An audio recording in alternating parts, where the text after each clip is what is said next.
William Kerr. Thank you very much, Presiding Officer. While it is very much welcome that we are seeing a route to normality, can the First Minister highlight where anyone who may be apprehensive about readjusting to changing restrictions can access support should they actually require it? First Minister. Well, as I indicated in my statement, we will be issuing guidance advising people of the basic things that we can all do and all should still do to try to minimise the risk of transmission. I've set out why it is no longer in our judgment necessary or proportionate, and therefore if we can't satisfy those tests, we can't always satisfy that these things are lawful, to keep legal restrictions in place on all these issues.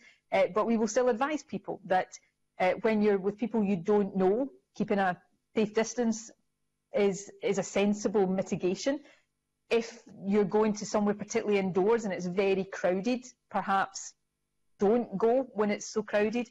Hand washing, really, really important. Personally, and this is a personal thing, I'm not sure I'll start shaking hands with people immediately because you know, there are other ways to reduce the risk. So these are all things that we all have to think about in terms of our own risk approach and to try to operate in a way that reduces the risk. So we will issue guidance. That's the first thing that we'll do to try to help people with that. There will be information continues to be available through all of the usual Scottish Government sources. And as I said earlier on, particularly for those who have been at the highest risk and who previously shielded, the Chief Medical Officer will, as he has done on previous occasions, write directly to them with bespoke specific advice about how risk can be mitigated, and so that those in that category, like the rest of us, can responsibly enjoy the greater easing of restrictions that we are now looking forward to.